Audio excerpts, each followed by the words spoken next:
नमस्कार बंधुरा जयती किचेने सबाइके स्वागत जानाई। आज के आमी खूब कम समय सामान्य किछु उपकरण दिए सहजे मिष्टि रेसिपि शेयर करब। आपनारा एके भाजा मिष्टि बोलते पारेन। नरम तुलतुले रसालो भाजा मिष्टि रेसिपि। तो चलो शुरू करा जाक। भाजा मिष्टि बानानोर जन्य कड़ाईते सादा तेल दिए देब। आपनारा चाइले घी यूज करते पारेन। गरम होले एर मध्य दिए देब 250 ग्राम सूजी। हल्का आँचे भेजे नेब 4 থেকে 5 मिनट। हाई फ्लेमे भाजा जाबे ना, भाजले सूजीटा नष्ट हो जाबे।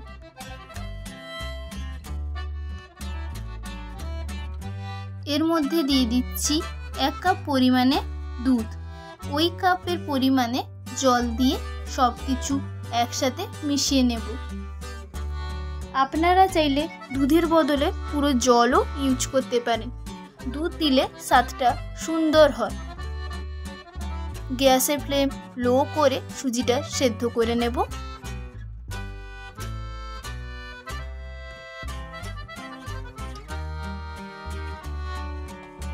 এর মধ্যে দিচ্ছি অল্প লবণ স্বাদ অনুযায়ী আর দিলাম মিল্ক পাউডার। मिल्क पाउडार তোমরা চাইলে দিতে পারো, নাও দিতে পারো। মিল্ক পাউডার দিয়ে অল্প জল দিয়ে সবকিছু একসাথে মিশিয়ে নেব। যখন দেখবেন এই রকম নরম হয়ে আসছে তখন ক্রমাগত এইভাবে নাড়তে থাকবেন। আর যখন দেখবেন এটা শুকিয়ে আসছে তখন গ্যাসের ফ্লেম লো করে এটা নাড়তে থাকবেন।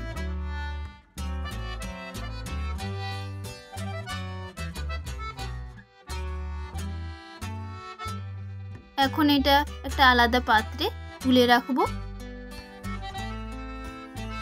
হাতে সাদা তেল দিয়ে এটা ভালো করে মেখে একটা শক্ত মন্ড তৈরি করব। খুব বেশি নরম করবেন না, তাহলে তেলে দিলে ভেঙে যাবে, সমস্যা হবে ভাজতে গেলে।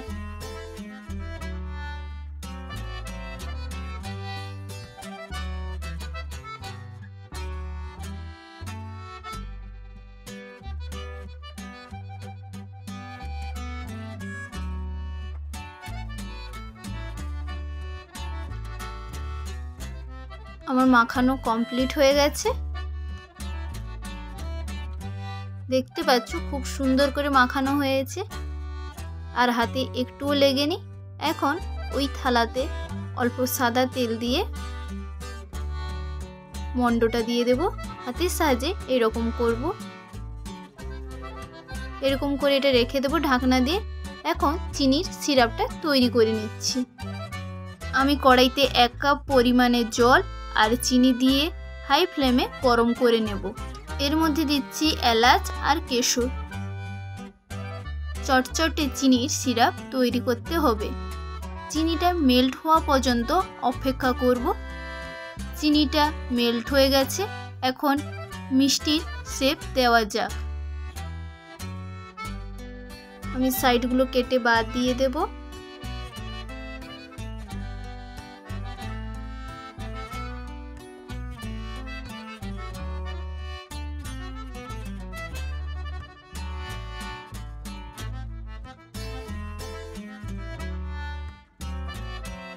এখন সুন্দর করে কেটে নেব।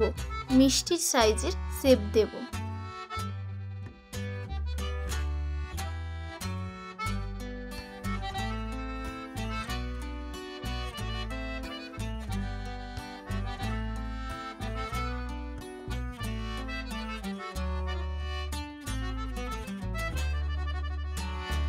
দেখতে পাচ্ছ খুব সুন্দর করে মিষ্টির শেপ দেওয়া হয়েছে। এখন একটি কড়াইতে সাদা তেল দিয়ে গরম করে মিষ্টিগুলো ভেজে নেব। গ্যাসের ফ্লেমটা মিডিয়াম রেখেছি।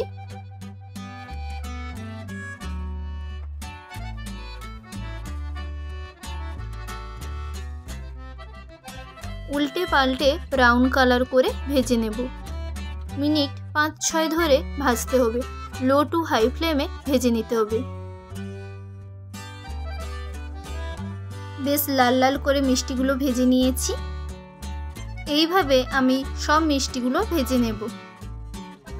এখন চিনির রসের মধ্যে দিয়ে দেব। যখন চিনির রসের মধ্যে দেবেন তখন চিনির রসটা যেন গরম থাকে। লো ফ্লেমে হালকা ফুটিয়ে নেব। এখন চিনির রস থেকে তুলে নেব। তৈরি হয়ে গেল ভাজা মিষ্টি। আশা করছি আমার আজকের এই সহজ মিষ্টির রেসিপি ভালো লাগলো। ভালো লাগলে লাইক, শেয়ার, সাবস্ক্রাইব করে দেওয়ার অনুরোধ রইল। ভালো লাগলে অবশ্যই বাড়িতে বানান। আজকের মতো এই পর্যন্ত। আবারও দেখা হচ্ছে আরও একটা নতুন রেসিপি নিয়ে নেক্সট ভিডিওতে।